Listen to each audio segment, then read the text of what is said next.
gente ter incongruência nas nossas decisões. Incongruência no quê? Incongruência de você seguir um caminho que é completamente diferente daquilo que você foi ensinado a seguir. E aí o que acontece? Você fala, putz, eu não tô gostando de engenharia, não tô gostando de medicina, eu sou o problema, eu sou errado. Você começa a se sentir mal, porque todo mundo tava feliz da vida nas suas faculdades, se sentindo bem, seus pais te ensinaram que você tem que escolher a sua profissão da sua vida, você muito cedo tem os seus pais perguntando, e aí, cara, o que você vai fazer da vida? Mas, mano, a gente muda, né? A gente adquire conhecimento ao longo do tempo, a gente... Às vezes você gosta de tocar violão, num dia você não gosta mais do outro, cara. Às vezes você tá perdidamente apaixonado por alguém, no dia você não tá mais no outro. Às vezes você gosta de comer bolo, num dia você não gosta mais no outro. A gente muda, a gente é volúvel. Então, a gente precisa estar constantemente sendo incentivado a novos inputs para não cair na mesmice, porque a mesmice faz com que a gente fique na mesma. E isso não move ninguém. Mas ainda assim, a gente é meio que tido como normal você fazer uma única coisa para sempre. Então, quando eu cheguei na faculdade, e quando eu comecei a ter contato com a empresa júnior, e quando eu comecei a aprender a investir, eu vi duas coisas. Primeiro, todo mundo lida com dinheiro. Independentemente de quem você seja. Você pode ser um advogado, engenheiro, você pode ser gari, você pode ser astronauta, você pode ser bibliotecário, você escolhe, cara. Você vai ter que lidar com dinheiro. A não sei que seja um monge tibetano que tem uma, sei lá, uma terra autossuficiente. Você vai precisar saber como investir o dinheiro que você recebe no mês. Você vai saber como diversificar a sua renda para cumprir determinados objetivos que você tem na sua vida.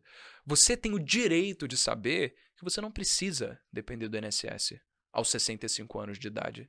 Porque é isso que a gente aprende. Você vai trabalhar numa boa empresa para se aposentar com um bom salário, porque você vai conseguir se aposentar com o teto do INSS. Cara, pô, hoje uma pessoa, eu fiz essa conta, uma pessoa que recebe 3 mil reais por mês, sabe quanto é que ela tem que contribuir? Ela contribui para o INSS 11% do salário, isso é média, né? Então a pessoa vai lá com 3 mil reais, contribui 11% do salário, o empregador contribui com mais 20%. Se ao invés desse dinheiro, né, ter sido usado para ir para a Previdência Social, ao invés disso fosse usado para ela mesma investir o seu dinheiro, ela com uma rentabilidade de 8% ao ano, depois, quando ela chegasse aos 65, uma pessoa com 3 mil reais por mês de renda, durante todo esse tempo. Sabe quanto ela receberia de renda passiva, velho? Ela receberia de renda passiva 26 mil reais por mês, porque ela teria acumulado um patrimônio de 4 milhões e meio. Ganhando 3 mil reais por mês, só investindo aqueles 11% que ela já dá para o INPS. Só os 11, nem conta os 20 da empresa. Não, conta os 20 da empresa. Considera que esses 20 seriam dinheiro que a empresa deixaria de pagar direto, Perfeito. Pagaria para o empregador, para o funcionário, para ele mesmo decidir o que fazer com o próprio dinheiro. Tá bom? Então seria 31% do salário que ele iria investir, vamos colocar desse jeito. Poderia se aposentar ganhando 26 mil reais. Uau. Precisa se aposentar ganhando menos do que ganhou a vida inteira, porque alguém que ganha 3 mil reais por mês nunca vai se aposentar com o teto do INSS. Então, isso me mostrou o direito que todo mundo deve ter de ser dado educação financeira, de base. Não é algo que você deve ver só na faculdade, isso a gente nem é. Mas isso é algo que deveria ser dado no ensino básico. Sabe por quê, cara? Porque é fácil. Não é difícil. Você fala de taxa Selic, sobre política monetária do Banco Central, expansionista, contracionista, e fala, meu Deus, mas que coisa difícil isso daí. Isso é um bicho de 7 cabeças, eu não consigo entender. Não é pra mim. Não é pra mim. Mas, cara, é moleza, isso daqui é muito fácil, pô. A gente tem hoje pessoas que têm 11 anos de idade, começaram, e assim, só porque se não tinha um filtro, sabe, naquela coisa de, putz, vou estudar isso daqui. Mano, tem um moleque agora, ele começou com 11 anos de idade, chama Kid Investor, o cara tem 13, começou há 2 anos atrás, ele tá com 350 mil seguidores, deve estar com mais, né, amor, agora? O maluco tá crescendo, tipo, 20 mil por dia e não tô brincando. Uau! É sério, por dia. 13 anos de idade. Ele tem 13 anos. É. Incrível, Felipe Molheiro. O moleque, ele fala sobre finanças, cara. Ele tem 13 anos de idade. Mas ele não fala sobre finanças como um moleque de 13 anos de idade. O cara fala que nem adulto. Por quê? Porque ele é genial? Porque ele é simplesmente fora da curva? Pode ser. Ele pode ser fora da curva. Mas o bottom line é que ele não teve filtro para começar a aprender. Se um moleque de 11 anos de idade consegue aprender sobre educação financeira, cara, qualquer um consegue, mano. E ainda assim, a gente não é dado isso na escola.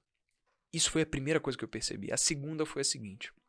Tinha vários amigos na faculdade, pessoas que eram mais velhas do que eu tinha conhecido na empresa júnior, que estavam fazendo outras coisas na vida também, e estavam se formando, né? E aí, amigos que você se preocupa, e aí, cara, pô, você se formou, aí como é que tá a vida? Aí ele, mano, não consegui nem emprego ainda, cara. Tô esperando aquela proposta de estágio lá do programa de trainee, mas sei lá. Vou trabalhar com outra coisa. E aí o que acontece? A pessoa passa 5 anos, no mínimo, tá? Porque normalmente em engenharia a galera se forma mais do que isso. No mínimo 5 anos, com dificuldade do caceta, mano. Estudando cálculo todo dia, essas coisas que eu te falei, pra conseguir ter finalmente o diploma e, cumprindo todos os crachás que a sociedade impôs, finalmente viver bem, tá bem de vida, e não consegue emprego. Ou então, se consegue, vai ser desrelacionado à área do qual ela se formou. Ou então, se consegue, vai ser para ser contratado numa posição inferior daquilo que o diploma dela teve. Por exemplo, um engenheiro que é contratado como analista, porque existem muitos outros engenheiros muito mais experientes que estão aceitando ganhar o piso de um engenheiro recém-formado. Mas por que isso acontece? É porque os empregadores são seres opressores capitalistas que querem o mal de todos e estão desesperadamente procurando lucros? Não, cara. É lei da oferta e da procura, pô. Lei de livre mercado. A gente não tem pessoas suficientemente aptas a abrir empresas para absorver toda essa demanda. Existem mais pessoas se formando do que empresários criando empregos. O que acontece? O valor que essas várias pessoas têm ao se formar diminui, é pequeno. É uma simples defasagem de lei da oferta e da procura. E eu acho que nessa defasagem, me permite me interromper, é a formação dessas pessoas. Existe, da mesma maneira que existe uma defasagem, existe uma carência em alguns segmentos da sociedade. Por exemplo, como que você descobre, por exemplo, sei lá, que desenvolvedores talvez não, desenvolvedores é uma dificuldade, mas profissionais de product owner. Legal. Como é que você vai descobrir um product owner hoje? Depois que ele sai da faculdade. Depois que ele sai da faculdade? Não vai. Não vai. Então, a minha pergunta é, o sistema de ensino brasileiro está completamente falido? Então. Eu sei que é difícil. Eu não quero que ninguém tire isso meu de fora de contexto, entendeu? Tá, mas eu acho que é o seguinte, cara. A nossa sociedade valoriza um modelo de ensino que foi criado para suprir a necessidade de uma sociedade de 150 anos atrás. Por quê? No modelo de revoluções industriais, onde as máquinas estavam tomando conta do processo produtivo, os artesãos deixavam de tomar conta do processo produtivo e davam lugar à esteira de produção, o que aconteceu é que os empresários, os detentores dos bens de produção, eles precisavam de pessoas com cabeça apta a trabalhar de uma forma segmentada, repetitiva e cíclica nas suas indústrias. Ou seja, o modelo de ensino foi pautado, foi criado para suprir essa necessidade, para formar pessoas que tinham cabeça de saber como atuar numa esteira de produção. Ou seja, pessoas absolutamente especialistas. O reflexo dessa criação a gente vê até hoje. Hoje, quando você vai fazer medicina, você passa 6 anos na faculdade de medicina, depois você passa mais 5 anos na residência. Cada dia que passa, você se torna mais especialista. O que acontece? Ou eventualmente mais obsoleto. Ou eventualmente mais obsoleto. Porque é um meio tão nichado, é um mindset tão preparado com um formato antigo, né, de 150 anos atrás. Como é que você vai ter senso crítico para ver o que está acontecendo no mundo e se adaptar às circunstâncias? Você sabe fazer aquilo?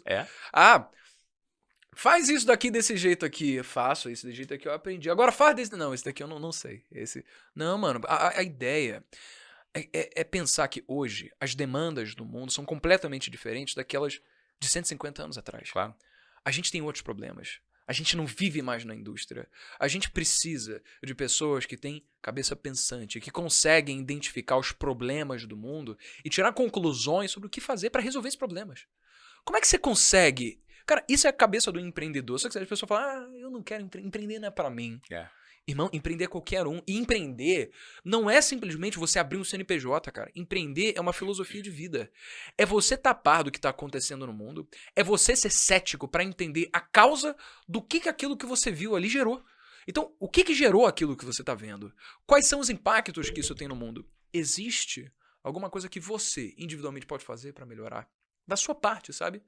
Porque quando você é um ser pensante, você olha numa perspectiva muito mais macro. Você deixa de ser um ser absolutamente egoísta, individualista, e você passa a pensar no todo. Isso é muito bonito de pensar, mas é algo que a gente não é ensinado. Tendo em vista esses dois problemas, esses dois pilares, educação financeira e defasagem do conhecimento relacionado a negócios que a gente não tem, eu pensei, putz, mano, eu tive o privilégio de aprender sobre essas duas coisas. Uma por causa de uma tragédia que aconteceu com meu pai, a outra por causa de um acaso, de eu entrar na faculdade e me deparar com esse processo seletivo que eu achei que fosse legal de eu participar. Só que eu acabei me desenvolvendo bastante nessas áreas que o ensino tradicional não ensinava. E o que aconteceu foi que eu falei, putz, vou começar a falar disso daqui, que hoje é visto como um conteúdo passado por pessoas engravatadas e super formais, por exemplo, por um negócio, você vai falar um grande empresário, um cara de sucesso, muito distante da realidade de uma pessoa normal. Educação financeira, um economista também engravatado que vai falar na Globo News, é muito distante. Eu falo, cara, vou falar pra gente que nem eu, moleque que fala com gíria, carioca, que não tá nem aí se as pessoas não vão rir das minhas piadas. Eu só vou falar porque eu quero passar conteúdo de uma forma que eu sei que é fácil e eu sei que eu consigo. Porque é genuíno, porque é verdadeiro e porque é desprendido de expectativas, né? Exemplo, o favelado investidor. Como que você pode imaginar um menino vindo da favela que sentou aqui onde você está sentado e disse para mim que o dia mais feliz da vida dele foi quando ele levou a mãe, que é assistente de serviços gerais, e falou, mãe, pode entrar no mercado, hoje no supermercado, e comprar o que você quiser, pode encher 2 carrinhos, porque a gente tem dinheiro para pagar. E isso ele me disse que aconteceu faz pouco tempo. Nossa, sabe? E se conectar. E melhor, não é só a própria história. É uma preocupação tão genuína com um todo, e o resultado dele está vinculado ao valor que ele entrega para o todo, que ele transforma a vida de monte. Exatamente. Porque ele tem a retórica, o discurso que atinge os moleques que vieram do mesmo nicho que ele, e ele transforma por meio desse tipo de educação. É verdade. Que é o que você está fazendo. É verdade, cara. Né? Isso que é bonito do marketing digital, da produção de conteúdo. Pô, existem 7 bilhões de pessoas no mundo, cara. Quando eu comecei, já tinha o Thiago Nigro, que me deu esses primeiros passos. Já tinha a Natália Arcuri, já tinha o Bruno Perini, Pete Money, Fábio Arruda, todas as pessoas, né? Hoje ainda tem o Favelado Investidor, claro. Tem Nath Finanças, tem o Kid Investor. Tantas pessoas que falam sobre o mesmo assunto. Mas elas falam para um público diferente, porque elas falam do seu jeito, sabe? E tem espaço para todo mundo. Exatamente. Porque quando a maré sobe, todos os barcos que estão na maré sobem juntos. Sobem juntos, cara. Pô, fiquei até arrepiado, velho. Sabe por quê? Porque é muito simples. Às vezes, é um favor que você está fazendo as pessoas que não te conhecem ainda, você começar a produzir conteúdo, porque tem muita gente que vai se identificar com você. Quando eu comecei a fazer o vídeo no YouTube, eu falei, cara, eu acho que não tem alguém que compre ali o meu perfil. Acho que tem um público aqui desatendido, pô. E realmente, se você pega um Analytics lá do meu Instagram, do YouTube, hoje você vê, cara, 70% do meu público tem entre 18 e 30 anos de idade. 70%? 70% do meu público, cara. 20% é a galera sub-18, 10% é a galera que tá mais de 50 por aí, sabe? Sei. É assim, então, exatamente eu. São pessoas que se identificam comigo, porque parecem comigo, sabe? Então, porque é você traz um frescor, você tem uma cabeça arejada que se conecta exatamente com o mindset dessa galera e gera transformação, e tudo bem. E você imagina se você parasse para pensar que você não teria mais espaço, porque já existe o Thiago Nigro, já existe o Serbase, já existe a Nath Arcuri, você imaginou? Que loucura que poderia ser. E, cara, provavelmente eu não teria nem começado, porque essas foram as pessoas que me deram os primeiros passos no mundo de educação financeira e mostraram que existia um mundo novo a ser descoberto e possivelmente que eu poderia ser mais um agente de mudança nesse mercado. Se eu não tivesse tido contato com eles, cara, não é que eu ia ter um mar azul pra mim. Não, provavelmente não ia ter nem jogos de negócio, entendeu? Ou seja, foi justamente o fato de um ou vários players começarem que possibilitou com que o mercado crescesse como um todo e abrangesse cada vez mais pessoas. Legal.